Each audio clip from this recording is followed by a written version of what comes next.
Welcome to my channel Siddhu's world. ഇന്ന് നമ്മൾ ഉണ്ടാക്കാൻ പോകുന്ന വിഭവത്തിന്റെ പേര് എൻ്റെ അമ്മാമ്മ പറഞ്ഞില്ല.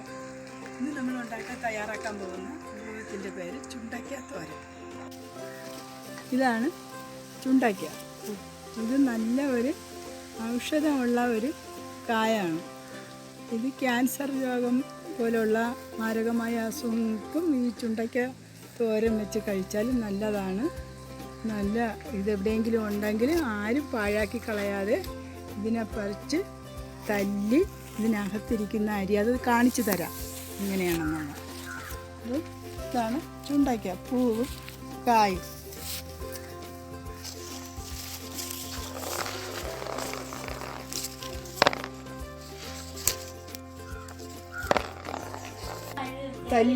തല്ലിയെടുക്കുകയാണ്, തല്ലിയെടുക്കുന്നതാണ്.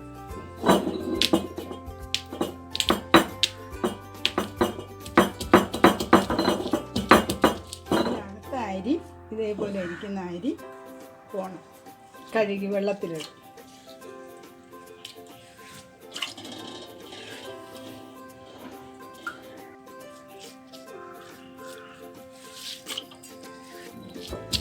അരി തല്ലിക്കളയുന്നത് അരി ഇരുന്നാൽ ഇത് കയ്ക്കും, അതുകൊണ്ടാണ് ഇതിൻ്റെ അരി തല്ലിക്കളയുന്നത്. ഇതാണ് നമ്മൾ തോരൻ വയ്ക്കുന്നത്. അരി കളഞ്ഞതിന് ശേഷമുള്ള എടുക്കണം. ചുണ്ടയ്ക്ക തോരന് ചുണ്ടയ്ക്ക തല്ലി കഴുകി വൃത്തിയാക്കി വെച്ചേക്കുന്നതാണ് ചുണ്ടയ്ക്ക. അതിനകത്ത് ചേരുന്ന സാധനങ്ങളാണ്: ചെറിയ ഉള്ളി 1 കപ്പ്, തേങ്ങ ആവശ്യത്തിനെടുക്കാം.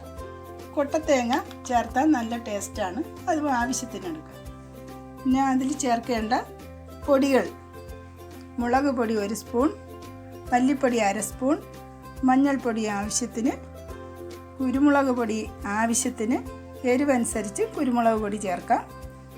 പിന്നെ ശകലം ഉലുവപ്പൊടിയോട് ചേർത്താൽ കുറച്ചുകൂടെ ടേസ്റ്റായി മണം കിട്ടും. പിന്നെ മസാല അതും ആവശ്യത്തിന്. പിന്നെ ഇതിൽ വെളുത്തുള്ളി ചതച്ച് ചേർക്കണം, ഇഞ്ചി അരപ്പിൽ കൂടെ ചതച്ച് ചേർക്കണം.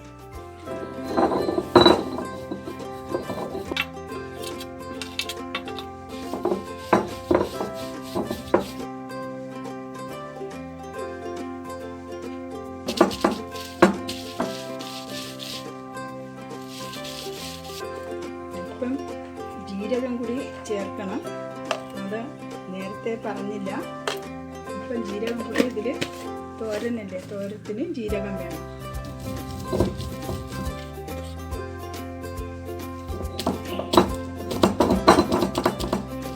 ചതച്ച് ചേർക്കുക.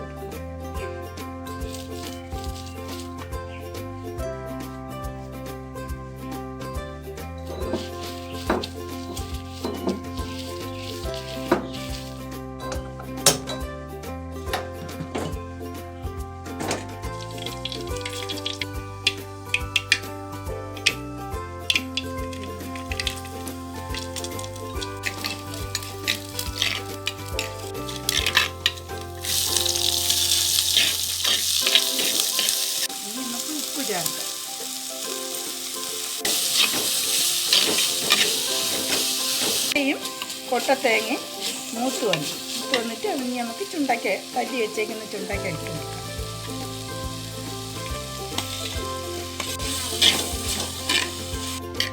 ഇനി നമുക്ക് അല്പനേരം അടച്ച് വയ്ക്കാം. ഈ ചുണ്ടയ്ക്ക വേവുന്നത് വരെ അടച്ചു വയ്ക്കണം. ചുണ്ടയ്ക്ക വേവണം.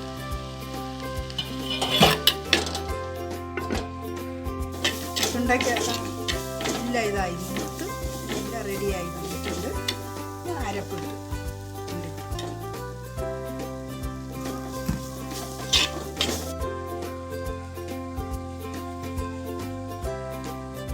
കറിമസാലപ്പൊടി ഇട്ട് നന്നായിട്ട് ഇളക്കാം. ഇളക്കിയിട്ട് ഇതുപോലെ ഒന്ന് ആദ്യ വരാനായിട്ട്